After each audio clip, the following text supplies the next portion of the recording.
Government ఏదైతే చర్చ ప్రారంభించిందో ఆ చర్చను మేము స్వాగతిస్తున్నాము, 100% సమర్థిస్తున్నామనే మాట నేను చెప్తా ఉన్నా. అయితే ఒకటేమంటే భవిష్యత్తులోనైనా శ్రీధర్ బాబు గారు, ఈరోజు మీరు బిజినెస్లో రెజల్యూషన్ అని ఇచ్చారు, భవిష్యత్తులో పెట్టండి. సబ్జెక్ట్ మీద చర్చ ఉంటే ఆ చర్చకు స్టేట్మెంట్ ఇవ్వండి, so that members can come prepared. ఇక అది వదిలేస్తే, ఆ మీమాంస వదిలేస్తే, అధ్యక్ష ఇప్పుడే నేను చెప్పాను అధ్యక్ష, మేము సీరియస్ విషయం కాబట్టి రెజల్యూషన్ సరిగ్గా పెట్టమని చెప్తున్నాను వెంకరెడ్డి గారు. అధ్యక్ష, ఈ రకంగా మంత్రులు డిస్టర్బ్ చేయడం మాటికి పద్ధతి కాదు. సీనియర్ మెంబర్లు ఇదేం పద్ధతి అధ్యక్ష? స్వాగతిస్తున్నామని చెప్తే మళ్ళీ ఈ రకంగా ఇబ్బంది పెట్టడం ఏంది?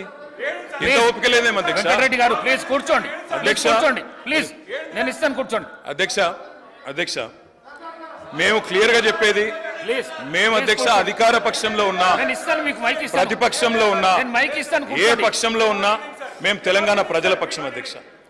మేము ఈరోజు ఈ కాంగ్రెస్ పార్టీ ప్రవేశపెట్టిన, కాంగ్రెస్ ప్రభుత్వం ప్రవేశపెట్టిన ఈ చర్చను ఎందుకు సమర్థిస్తున్నాము, ఎందుకు స్వాగతిస్తున్నామంటే, తప్పకుండా రాష్ట్ర విశాల ప్రయోజనాల దృష్ట్యా, రాజకీయ ప్రయోజనాల కంటే కూడా రాష్ట్ర ప్రయోజనాలు ముఖ్యం కాబట్టి, తప్పకుండా రాష్ట్రంలోని ప్రజలకు న్యాయం జరగాలి కాబట్టి, నిన్న కేంద్ర బడ్జెట్లో అన్యాయం జరిగింది కాబట్టి తప్పకుండా ప్రభుత్వం ఈరోజు ఏదైతే చర్చను పెట్టిందో దాన్ని మేము సంపూర్ణంగా స్వాగతిస్తున్నామన్న మాట మళ్ళొక్కసారి చెప్తా ఉన్నా అధ్యక్ష.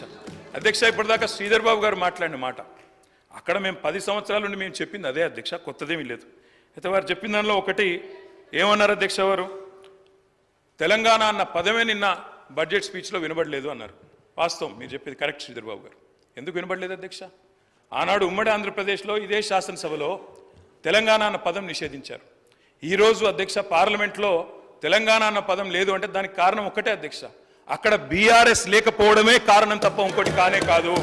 గులాబీ జెండా ఎగిరినాకనే తెలంగాణ ఇక్కడ మెయిన్ స్టే అయింది, అక్కడ కూడా ఉండేది అధ్యక్ష. ఈరోజు అక్కడ లేదు అధ్యక్ష. కేంద్ర బడ్జెట్ చూసినాక ఇలా తెలంగాణ ప్రజలు ఏమనుకుంటున్నారంటే అధ్యక్ష, చాలా స్పష్టంగా లెక్కలు తప్పినాయి అధ్యక్ష. వివేక్ లెక్కలు తప్పినాయి అధ్యక్ష. 8+8 మామూలు గణితం అయితే 16 అధ్యక్ష. కానీ ఇవాళ 8+8 గుండు సున్నా అని తెలంగాణ ప్రజలు అనుకునే పరిస్థితి వచ్చింది అధ్యక్ష. ఇది వాస్తవం అధ్యక్ష. ఎందుకంటే తెలంగాణ గడ్డ మీద పుట్టిన ప్రతి బిడ్డకు కలిగిన భావన నిన్న కేంద్ర ప్రభుత్వ బడ్జెట్ చూసినాక ఈ 10 సంవత్సరాలు ఏదైతే అన్యాయం జరిగిందో అదే అన్యాయం కొనసాగింపుగా ముందుకు పోతా ఉంది అధ్యక్ష. కాకపోతే హాస్యాస్పదం ఏమంటే, మమ్మల్ని ఒక మాట అన్నారు అధ్యక్ష. ఏమన్నారు ముఖ్యమంత్రి గారు? ఏమన్నారు అధ్యక్ష? కేసీఆర్ గారు అనవసరంగా పంచాయతీ పెట్టుకున్నారు, ముఖ్యమంత్రిగా కేంద్ర ప్రభుత్వంతో పంచాయతీ పెట్టి కెలికి పంచాయతీలు పెట్టుకొని అనవసర బేసిజానికి వేయండి కాబట్టే 10 ఏళ్లలో ఏం కాలేదు, నేను అందుకే సఖ్యతతో ఉంటా అన్నారు. ఏమన్నారు అధ్యక్ష వారు? ఇక్కడ హైదరాబాద్లో ఒక మీటింగ్లో మోడీ గారు వస్తే ఏమని చెప్పినారు? మాది కేంద్ర ప్రభుత్వంతో ఇప్పటి నుంచి బంధాలు, అనుబంధాలు, సత్సంబంధాలు ఉంటాయి. మోడీ గారు పెద్దన్న లాంటి వారు, బడే బాయ్, నేను చోటే బాయ్ అన్నారు అధ్యక్ష. అన్నాదమ్ముల అనుబంధం మంచి అద్భుతమైన సినిమా పండించిన వేదిక మీద ముఖ్యమంత్రి గారు. మరి ఏమైంది అధ్యక్ష? ఈరోజు ఏం జరిగింది అధ్యక్ష? తన దాకా వస్తే కానీ ఇవాళ శ్రీధర్ బాబు గారు మాట్లాడుతున్నారు సవతి తల్లి ప్రేమ, కక్ష, వివక్ష. మరి మేమేం చెప్పినాం అధ్యక్ష? మేం చెప్పింది కూడా గదే ఇన్ని రోజులు.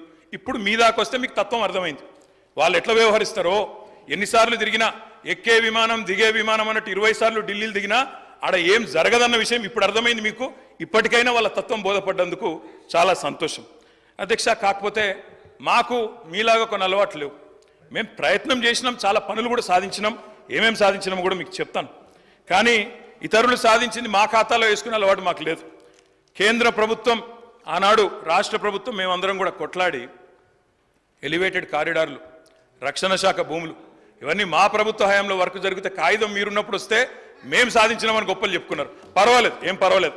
మేము 30,000 ఉద్యోగాలు ఇస్తే మీరు ఇచ్చినారని చెప్పుకున్నారు, అది కూడా పర్వాలేదు. కానీ ఇప్పటికైనా తత్వం బోధపడిందేమో అని చెప్పి నేను భావిస్తా ఉన్నాను. గౌరవ కేటీ రామారావు గారిని కోరుతా ఉన్నా. ఈరోజు